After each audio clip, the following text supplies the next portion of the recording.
Hello, everyone. I'm Lana. Thanks so much for joining us. President Biden's $1.2 trillion infrastructure bill is finally headed to the White House for his signature, but the fight over his social spending bill is still dividing Democrats. Senators Joe Manchin and Kyrsten Sinema have been blocking the bill. They say that they are opposed to the price tag. The party's progressive wing had been holding up the infrastructure plan to get Manchin and Sinema on board, but they eventually folded, and the president is calling the infrastructure legislation now a big win. That bill passed in the House 228 to 206 late Friday night. Some lawmakers broke party lines in the vote. 13 Republicans approved the bill, while 6 Democrats voted against it. The legislation includes money to improve roads, bridges, railways, internet access, as well as projects to ensure clean water and for public transit. Joining me now is CBS News political contributor and Democratic strategist Antjuan Seawright, and CBS News political analyst and Republican strategist Leslie Sanchez. Our dream team. Great to have both of you here. Antjuan, let's go ahead and start with you. The passage of the bipartisan $1 trillion infrastructure bill is a win for President Biden. He called it a once-in-a-generation investment. So why did it take so long for his own party to pass it, and how much of that was a wasted opportunity for Democrats? Well, you know, everything happens when it's supposed to. That's what my faith teaches me. But look, we are a very diverse party. Sometimes that's diverse in thought. Sometimes that's diverse in geographics, demographics, and a number of other things. And I think you saw that play out in the debate in terms of getting to a good place for where everyone feels comfortable enough to vote for this infrastructure package. You absolutely have to give credit to the Congressional Black Caucus as laid out on the front page of the New York Times, because the Congressional Black Caucus, led by my leader, Congresswoman Joyce Beatty, led the effort to make sure that all sides came together in the end to vote for the bipartisan infrastructure bill, which I have deemed as the great American update, because it will literally update this country in a very, very real way. In fact, Lana, when the bill passed the other night, I immediately turned to my Apple Music and played DJ Khaled. All we do is win, win, win, no matter what. A very optimistic perspective from Antjuan. Leslie, going to let you go ahead and tell us what you've been listening to. But more specifically, I want to ask you about the bipartisan nature of this bill. 13 House Republicans voted in support, as you're well aware. But over in the Senate, you know, it received more GOP support. To remind our viewers, even Minority Leader Mitch McConnell voted in favor of the legislation. Leslie, I'm hoping you can explain why so many House Republicans ended up being against this bill. Well, there's always the cooling mechanism of the Senate, right? So the Senate had indicated early on with McConnell that there was open-mindedness, there was agreement on moving forward on infrastructure. Republicans were not obstructionists in that effort. They were very concerned about the price tag, about the support that the states would receive, and ensuring that it wasn't going to be lumped in with a variety of different things as the Democrats were trying to kind of add on all these different components that weren't in line with infrastructure. I think they were consistent with that. In the House side, it's very much more concern about the price tag, concern about the leadership style, certainly of the Democrats. And there's not a lot of need for movement, they feel, because they have, as you know, midterm elections coming up. They feel that they're listening to constituency, and they're looking again at inflation, the pocketbook issues, and really trying to be judicious in spending taxpayer dollars. So they're going to argue that they've got to kind of keep the pulse of the voters, and they feel that it was an overreach by the Democrats. And that's why you saw very little Republican support. Antjuan, a related question. 6 Democrats voted against the bill, a signature piece of legislation for their president. Is your party going to be able to mend this deepening divide? I don't know if it's a divide. I think these people had some real differences based on the people who sent them to Washington, D.C., and I respect that. Look, the fact of the matter is this bill passed with bipartisan support both in the House and the Senate, and keep in mind this bill has bipartisan support amongst the American people, Democrats and Republicans. Who doesn't want better roads, bridges, airports? Who doesn't want real investments in their ports?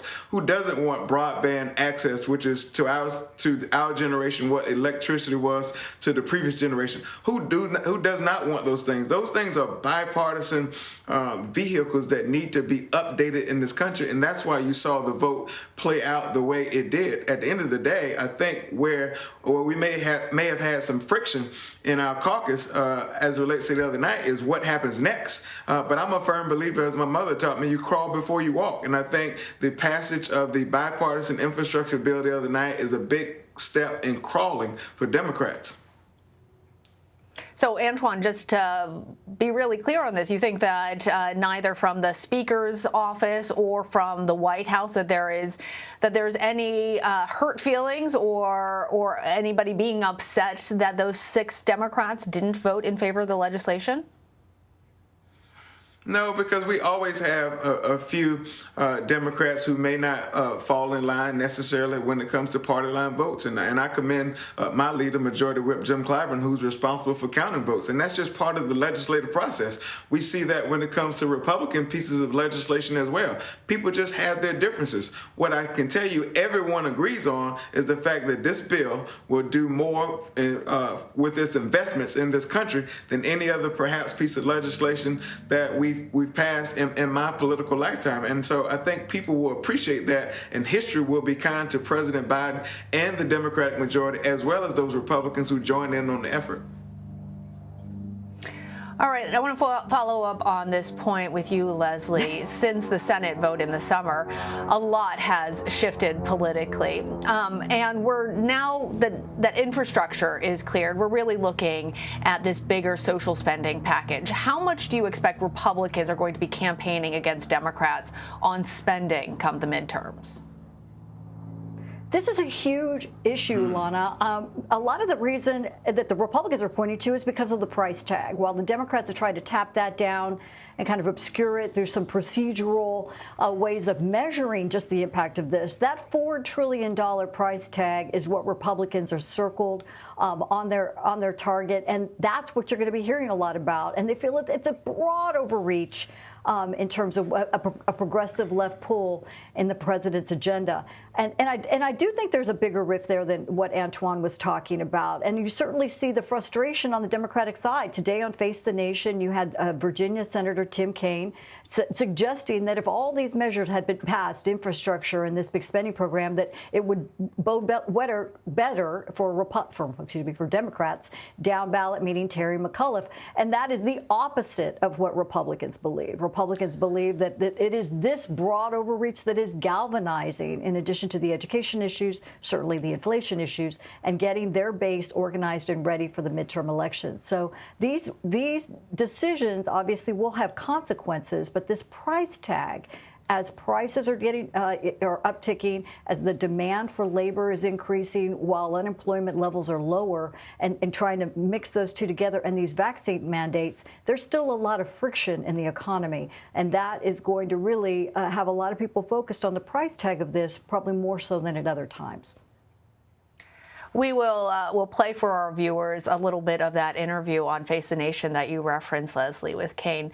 But Antjuan, I want to give you an opportunity to respond to this, because this was what progressive Democrats were concerned about from the very beginning. This is why they wanted to pass the 2 pieces of legislation in tandem, because they were worried that that there would be weariness for spending at such a high level, and we're already seeing some moderate Democrats signaling their wariness about the cost of this greater social spending bill.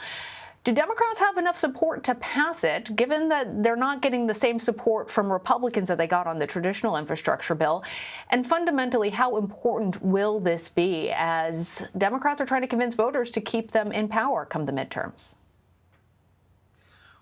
Well, Lana, truth be told, I'm old enough to remember that Republicans voted for the Trump tax cuts, which added tremendous deficit and debt into this country. So it's almost like they've bought into this idea, deficits for me and debt for me, but not for thee.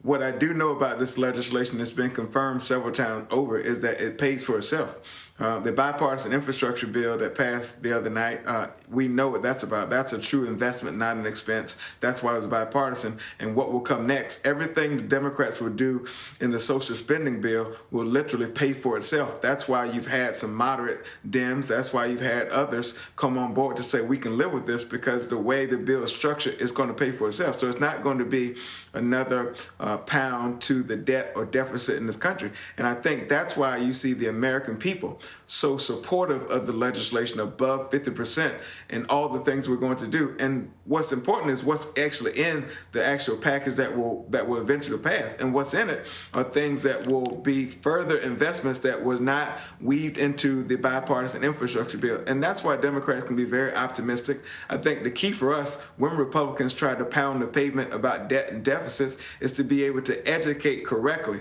what is actually in the bill, what it's going to do for these individual communities. And I challenge any Republican in any given state to not embrace and not accept the money that will come from the federal government, because you won't find too many, as we saw with the American Rescue Plan. They'll certainly see people happily accept it for their constituents. Leslie Sanchez, Antjuan Seawright, always a pleasure talking to you both. Thank you. Thank you.